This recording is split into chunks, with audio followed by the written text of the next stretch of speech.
हनुमान जी का जन्म त्रेता युग में हुआ था और वे श्री राम के समकालीन थे और वे भगवान राम के परम भक्त थे और लंका युद्ध में श्री राम का साथ देकर माता सीता को लंका से मुक्त करवाया और युद्ध में विजय प्राप्त की। इसी प्रकार भीम का जन्म द्वापर युग में हुआ था और वे श्री कृष्ण के समकालीन थे। भीम महाबली योद्धा थे।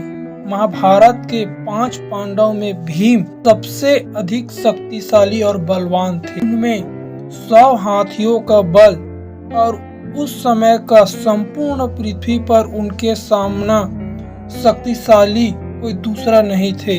उन्होंने अच्छे महाबली को युद्ध में धूल चटाई थी। हनुमान जी और भीम दोनों पवन पुत्र कहा जाता है।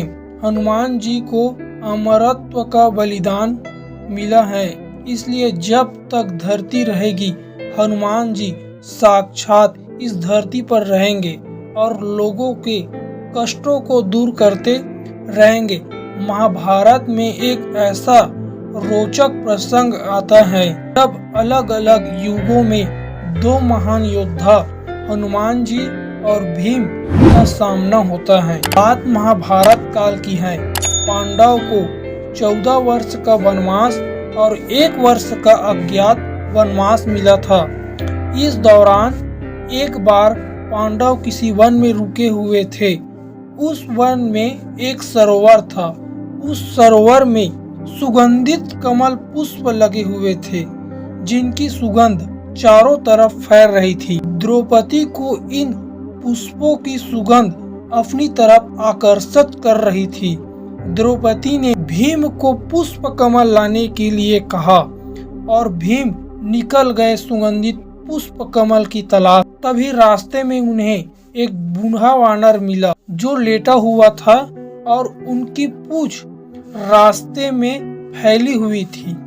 रास्ते में वानर की पूंछ फैली होने के कारण वे आगे नहीं जा सकते थे, क्योंकि किसी भी के लेटे होने पर उसके अलावा उसके शरीर का किसी भी अंग के ऊपर से जाना अमर्यादित माना जाता है।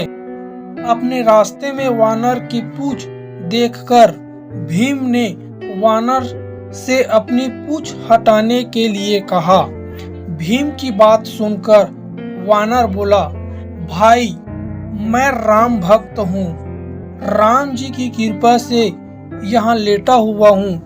आप चाहे तो मेरे यहाँ मेरी पूंछ के ऊपर से जा सकते हो।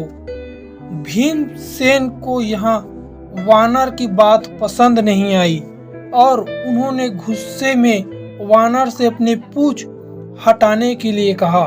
भीमसेन के बात सुनकर वानर बोला, भाई आप तो पृथ्वी के सबसे शक्तिशाली व्यक्ति हो, आप ही मेरी पूंछ हटा दो।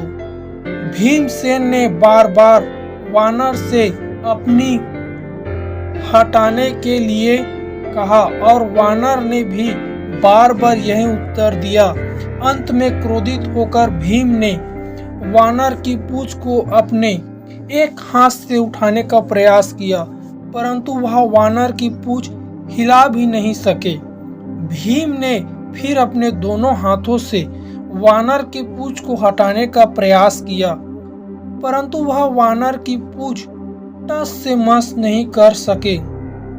भीम ने बार बार प्रयास किया पर हर बार उन्हें असफलता मिली।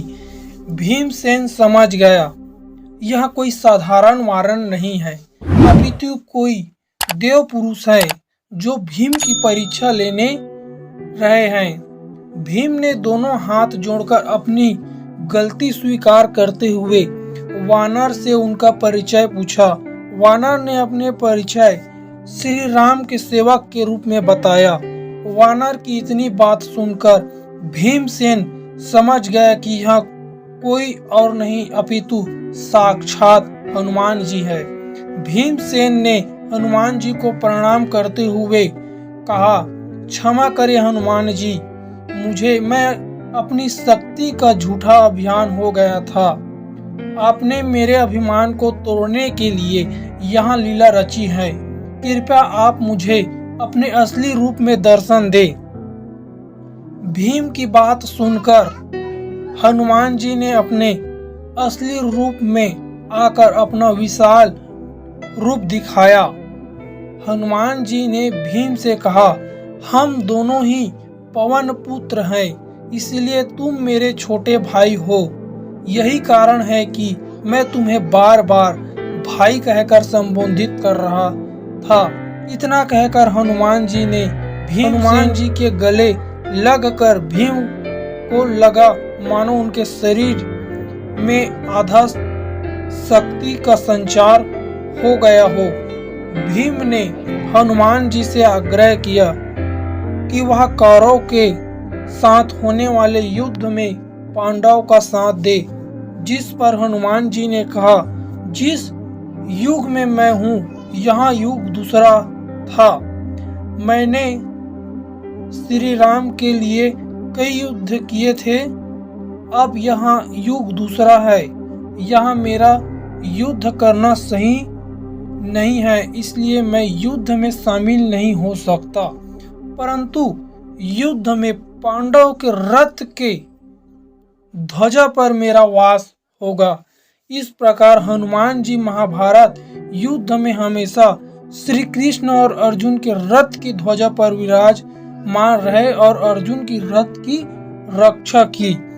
हनुमान जी और भीम की कहानी से हमें शिक्षा मिलती है कि कभी भी हमें अपनी शक्ति का और बल का घमंड नहीं करना चाहिए।